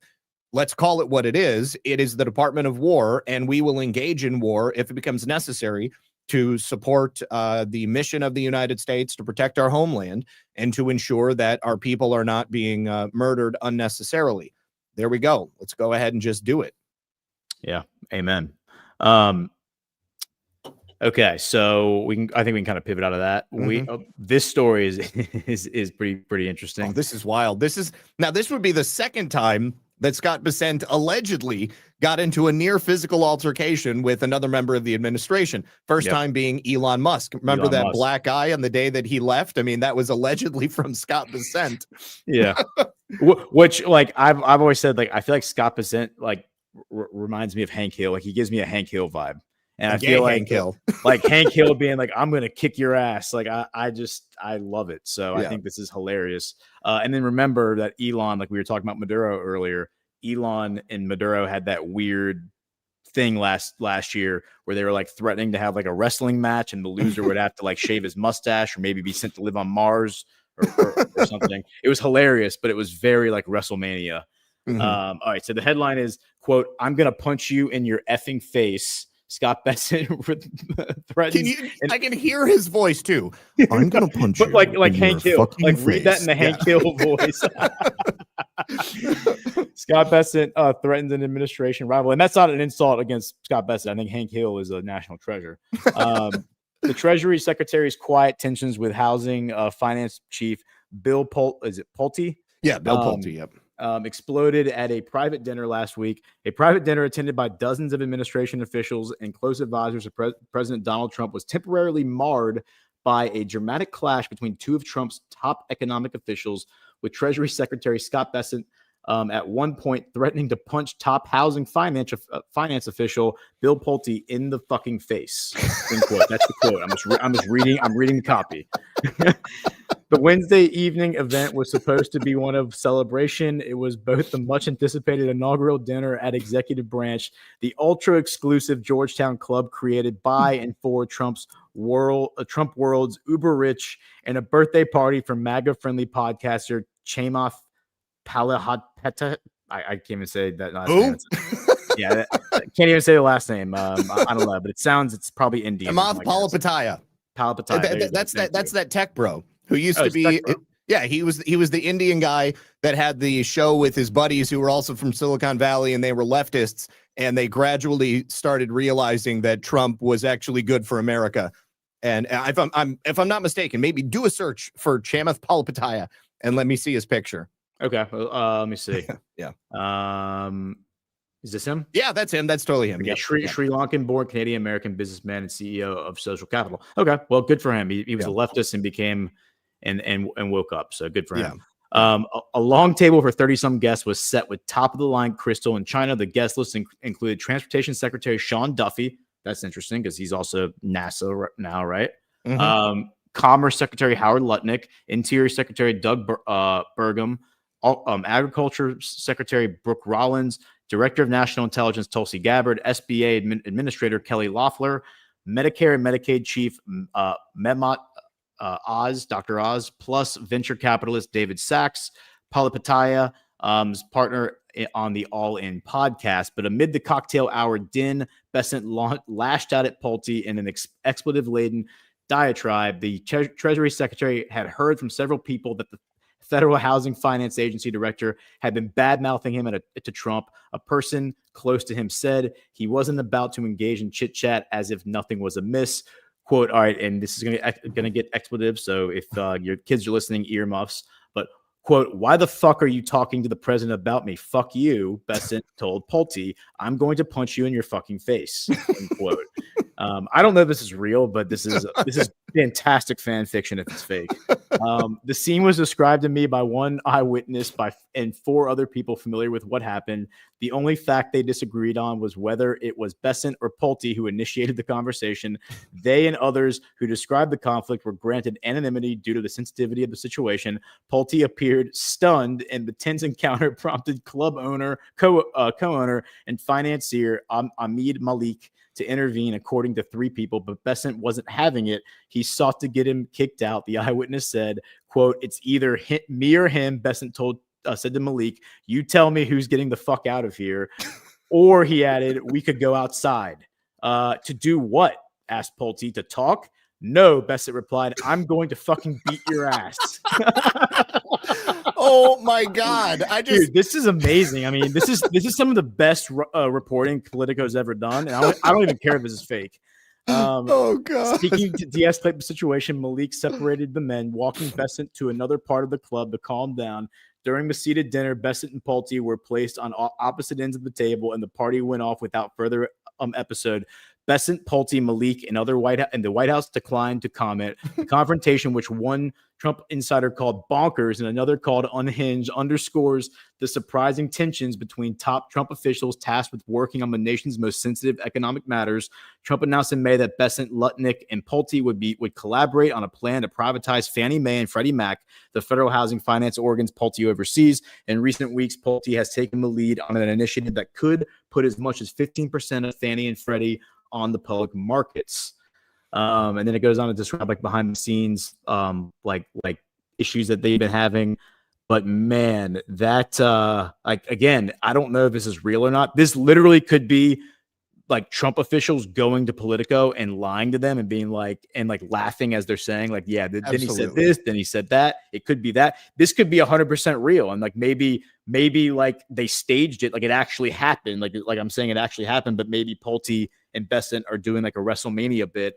It could also be that maybe Pulte and Bessent don't actually like each other, and Bessent was putting him in his place, which I would kind of respect. In any case, I love this because this, if it's all true, assuming it is, and I doubt it is, this reminds me of like the founding fathers. The founding fathers used to like talk to one another this way, and they did not like one another, and they would hash out their differences in this manner. I mean, wasn't there like an actual duel that took place? Aaron Burr, who was vice president at the time, challenged Alexander Hamilton, I think it was 1803, to a duel, which was illegal. And I think like Hamilton like shot his pistol in the air, and then Aaron Burr like just shot him and killed him.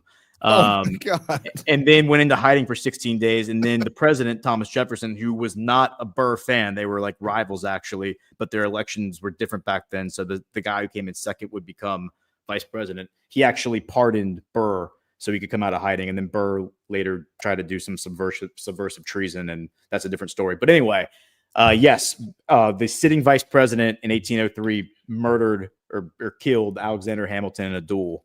Wow, what a waste. So. Yeah.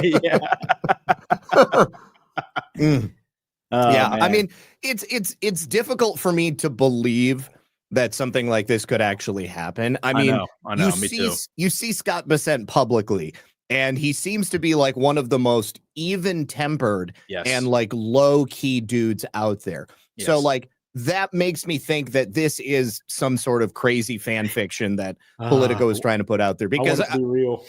I want it to be real too. I'll be really honest with you. I mean, because it makes Bessent sound like the biggest fucking badass, pardon my language, in the Trump administration. You know, because like if it was true with Elon, if it was true with Pulte, you know, just like, wow, this dude ain't taking nobody's grief here. And but I don't see that in Scott Bessent. Maybe that's the kind of guy. Maybe he's like a sleeper cell guy. You know, I mean, like you just don't mess with Scott Bessent because he will tear your eyeballs out. But you know, you don't see that unless you get on his bad side. I don't know. Yeah. Well, you know, I mean, to quote Talladega, the film Talladega Nights, I love the way Scott Bessent is talking to you, Pulte. He's talking like a winner.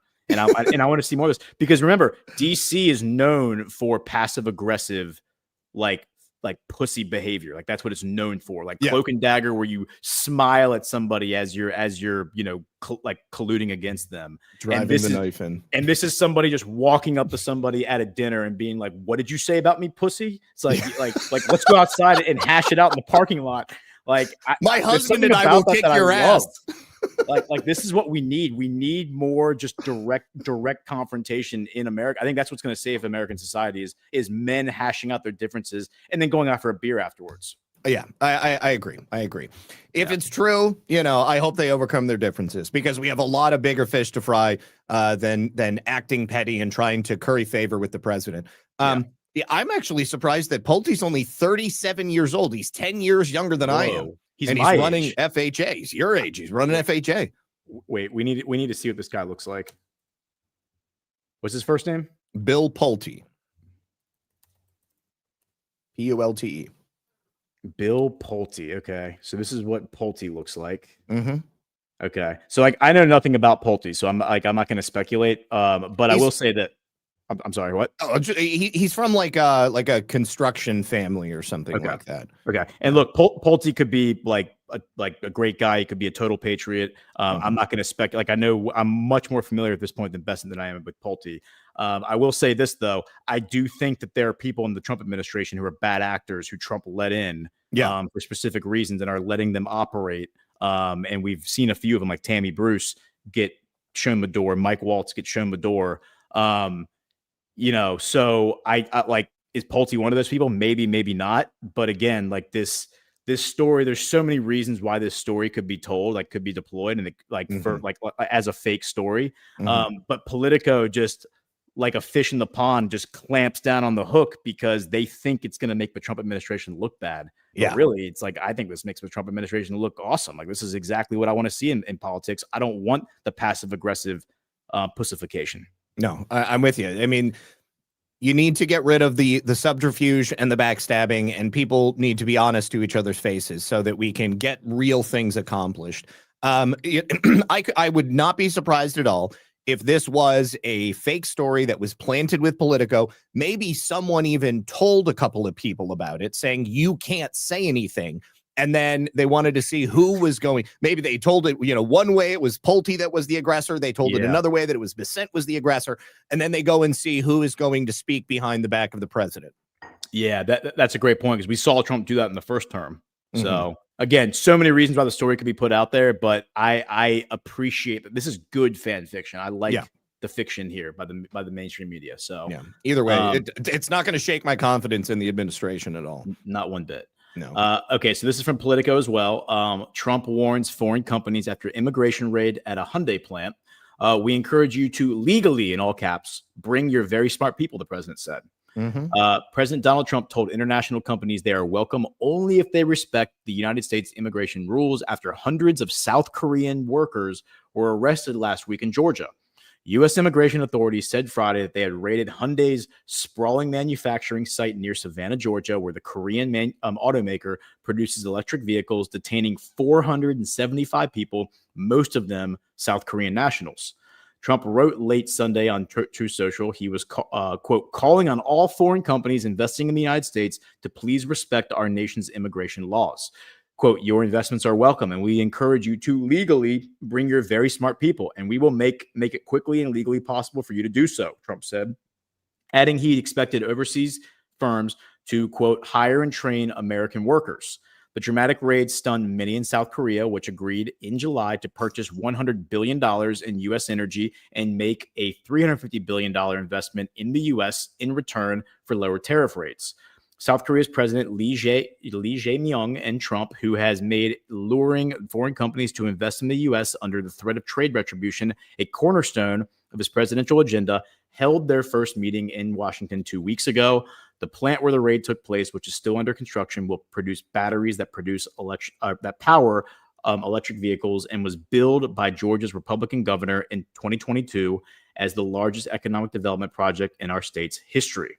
And then it says South Korea's Foreign Minister Cho Hyun said over the weekend he was deeply concerned by the detentions of Korean nationals and would fly to the U.S. on Monday, while South Korea's opposition party called the raid a grave matter that could lead to broader repercussions.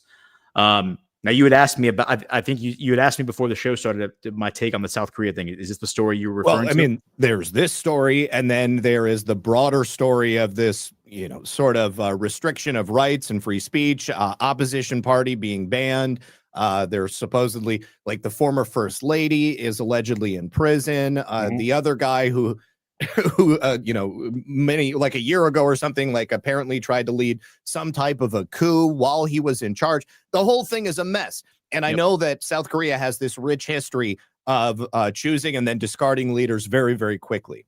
So yes. I wondered, what you thought what the hell was going on in South Korea right now. It's a great question. And it's something that we've been covering on this show for the past year plus, and on my other shows as well. And the TLDR I'll give to you is, do you remember the poop balloon op from last year? Yeah. So this is all connected to the poop balloon op.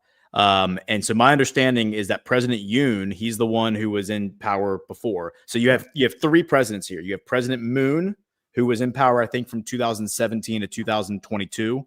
You have President Yoon, who was in power from 2022 until this past like spring, like winter, spring. And then in June, they just had a new election, and that's President Lee now. So Moon, who is like considered a liberal, like, so he's branded by Fox News as an enemy, as a bad guy, as someone we can't trust. He actually was the one who was working with Trump and Kim Jong-un. He went and met with Kim Jong-un, gave him a big hug, was like, we're going to work with you. He put out his autobiography last year and said that Kim Jong-un had said to him, I want to denuclearize. I want to get rid of all of my, disarm and get rid of all of my munitions that my father built up, because I want my daughter to live in a safe and stable world. We then saw Kim Jong-un actually sell a lot of those munitions off to Russia to fight in Ukraine, right? So Moon, I think, is a positive. Like I think I would consider him like a white hat, like a good force. He's then ousted by the quote unquote conservative party. So Fox News tells you that this Yoon guy, Yoon, is the good guy. Like he's the conservative. He's our friend. He's the guy we like. Now, according to Colonel Douglas McGregor, I was listening to him driving to Gart Myrtle Beach back in November after the 2024 election. And he was explaining how actually Yoon represents a party in South Korea that is controlled directly by the CIA, and he's a CIA cutout. That's how he described him. Yeah. And he said that South Korea itself is the CIA proxy state. And so Yoon basically is sending propaganda balloons early last year into North Korea, trying to provoke North Korea to do something back. And so instead of engaging in the typical like escalation between the two countries, Kim Jong-un does the poop balloon thing, and he sends 6,000 poop balloons over like a 4-month period. It's like diapers, dirty diapers, like cigarettes that Kim Jong-un probably smoked himself. Just does all that stuff. And then he's blasting like music into the DMZ, which then the South Koreans then go and they're blasting K-pop into the DMZ, and it's just speakers blasting music at one another. So last December, and we know this now because apparently there was like a congressional hearing, a parliamentary hearing where the generals came in and they testified. We don't have video, but we have transcripts of this, and there's going to be a trial now with this president. But apparently what the generals said is the plan that the president Yoon put together was, we're going to do a false flag operation. We're going to dress up special forces of South Korea as North Korean special forces. They're going to kidnap me. I'm going to call martial law on the same morning. You are going to fire artillery shells at the location where they're launching the poop balloons from in North Korea. And that's basically going to start a civil war. That's going to start a war between North Korea and South Korea. And that's the plan. And so the morning of the operation, I don't think the special forces thing ever happened. No. He announces martial law, and the generals don't follow through. So basically he comes out and he says, we have to go into martial law. Nobody leave their house. And nothing happens. And everyone's like, what the hell? And so within 24 hours, people are in the streets, like protesting, demanding his arrest. And for many, many months, weeks, there is like this standoff at the presidential palace where the security forces are coming in trying to arrest him. And like the Secret Service are like doing the Mexican standoff, and he's not being arrested. Finally, he's arrested and detained. He's charged with treason. And the generals say in their like testimony, the reason we decided not to act is because we thought the poop balloon thing was just kind of like a juvenile prank, and it didn't constitute like a military op. Like it did not require a kinetic response. Sure. So from my perspective, now the guy is charged, like Yoon is charged with treason. His wife has subsequently been charged with bribery and like in colluding with a bunch of bad actors in South Korea. And there's going to be a trial. And now you have this new guy, Lee, who's come in, and he's been great. Like when he was elected, all of Con Inc. was hair on fire. The communists have taken over. South Korea's lost. This guy's going to turn against the United States. And he's done the complete opposite. He's talked about how great Donald Trump is. He signed that amazing trade deal with Trump. Yeah. Total capitulation. And it seems to me that like Kim Jong-un perfectly threaded the needle where he provoked Yoon and the deep state, the CIA, to plan this false flag, but it wasn't provocative enough for the military generals to go along with it, which is why they didn't follow through. And I think it's like the perfect like Sun Tzu play, and I love it. All right. Now, I also see a lot of reporting coming out saying that this new Korean government is cozying up to China, and that we have to be concerned about their, sort of courting of communism. Yes, and so I think what they're like, that's a like a misinterpretation, or like that's like a skew on this guy Lee cozying up to the Sovereign Alliance, because he's saying, look, we should be working with Japan. They're our ally, of course, like our traditional ally. South Korea and Japan are the two like proxy states that the deep state has in that part of the world. He's like, but you know what? We need to get along with China and Russia because they're our direct neighbors. Why wouldn't we get along with them? Why would, like the same thing Trump says, why can't we work with them? Why can't we trade with them? Like that is like, we shouldn't be focusing on conflict. We should be focusing on partnerships and opportunities for prosperity. That makes so much sense. Also along those lines, Lisa and I were watching, I've got a couple of different Russian channels that I subscribe to. And because I think Russia's beautiful. It's so lush, and of course there's a lot of poverty there, but there's also a lot of opportunity. And it's not perfect by any means, but no place is. But the one thing that I respect most of all is the people of Russia. They appear to just be so kind-hearted, and they're really interested in peace. Like every time I see a Russian person asked, what would you like to tell the world, or what is your wish for the people of the world? And quite literally, every single time, the wish is that we should all live in peace, end war, make it possible for us to be friends, and then we can travel and we can see each other and everybody can prosper. And it's such a drastic departure from what you see, like the modern left talking about, oh, Putin's evil, the Russian people are evil, and we need to, get rid of them forever. Kill them all. Kill them all. It's just, it's disgusting. Yeah. No, agreed. And so I think like Fox News is in the Republican establishment are going to frame this guy as a communist because he's cozying up to Xi, and he's probably going to make friends with Kim Jong-un, and Trump has said he's going to go meet with Kim Jong-un at some point this year. I bet you this guy will be a part of that. Just like Moon was. Yeah. But yeah, they're going to say he's a communist because of all that. But that's just a control word. All right. So, okay. Well, that all makes total sense to me. So yeah, I'm down. Just my opinion. That's just my take on it. But that seems to be, that's what I'm drawing. That's the narrative I'm drawing out of it. So, all right. Now, okay. So, Gadget Gal said in the comments, drug addicts and those who need RX meds are two completely different issues. They are. I don't think that we were suggesting that they were the same. The only comparison that I was drawing earlier in the show to the pharmaceutical companies and to drug dealers was like Purdue Pharma, who created OxyContin expressly with the intention of bringing it into places like Virginia and getting people addicted to it. There are certainly, obviously, a lot of people out there who need prescription medications for any number of things. But there's also a lot of overprescribing of prescription medications, specifically with the intention of just profiting off of it. So, yeah. Yep. So, I mean, there are a few more stories we could go through, but if you just want to hit the rants, we can hit the rants. Yeah. Just because we had to do a lot of show prep today, a lot more than typical guys. So I think tomorrow, we'll be back to normal, where CannCon will be doing most like the domestic show prep, and that'll allow me to kind of prepare the presentation for the recap of last week, because we had a lot of exciting geopolitical stuff happening with the SEO meeting. A lot of it's been covered on other shows, but we'll do kind of a short recap like we always do. So we'll do that tomorrow. Okay, sounds good. All right, so we have two rants, both coming from Lee Walden. He said, morning, guys, please show the film again of the monster at the door and watch his feet, and the blood drops look dry. So I'm not going to play it again because I've watched it a couple of times, and there are more than a few of those drops that you actually see hitting the floor. It's also a low-quality security camera video, and so the blood is not necessarily going to look the same as it would in 4K. You're missing, you're missing a lot of pixels that are going to give it a better view. And then also Lee says, back in the 80s, I lived in Charlotte, North Carolina, and I was a cabinet supplier, and I serviced Pulte Homes and other home builders in Charlotte.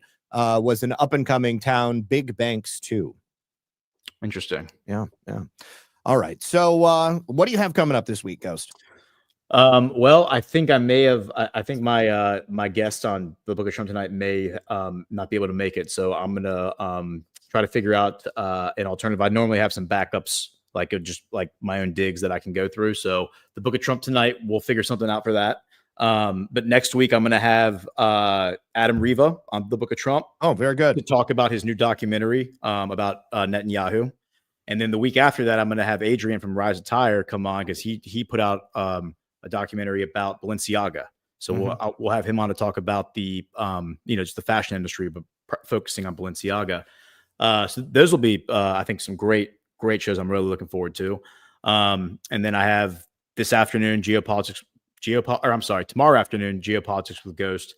Wednesday, Breaking History with Matt Arrett at noon. And then Friday, again, Geopolitics with Ghost at 2:00 with, and then I'll be on the narrative with Burning Bright on Sunday night again. So, All right. And then somebody else in the chat had asked what prescription drugs are actually helpful. Well, ivermectin and hydroxychloroquine are currently available by prescription in most places around the country.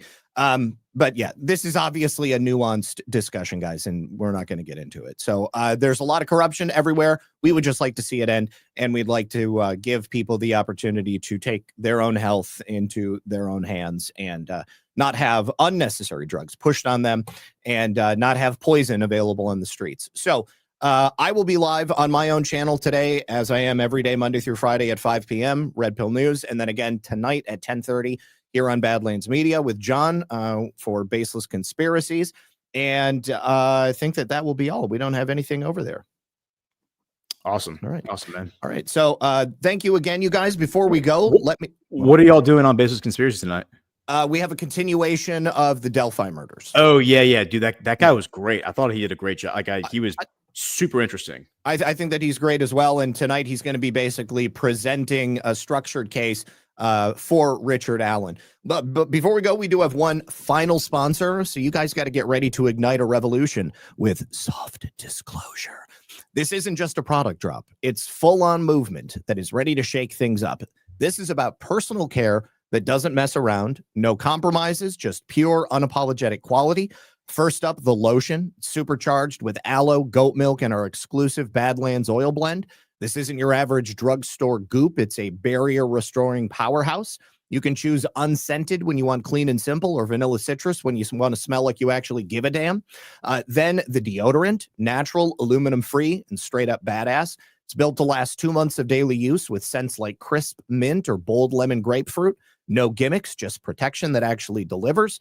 And finally, the tallow bar. And no, it's not deodorant. It's a vanilla coffee tallow stick, primal fuel for skin that's been through hell. You can just rub it anywhere you need serious moisture, your elbows, your hands, your knees, basically anywhere you're tired of feeling like sandpaper or you just want baby soft skin. And every bottle, stick, and bar is handcrafted in Colorado by Badlanders who live and breathe truth. Partnering with Willow Wind Farms and Badlands Media, we're putting our money where our morals are. Soft Disclosure, make truth your routine by heading to softdisclosure.com and use the code Badlands to get $5 off and join the fight today. Soft Disclosure, available from Badlands. All right, you guys, thank you for being here. Thank you to Ghost for joining me today, and hope you guys have a wonderful day. If I see you at 5, that's awesome. If I see you at 10:30, that's also awesome. But otherwise, good luck and God bless. We'll see you guys. See you, Zach. Bye-bye. Thank you so much for joining us, and don't forget to hit the thumbs up on this video. And a special thank you to all of our advertising partners. Please remember to shift your dollars to support those businesses that support Badlands Media.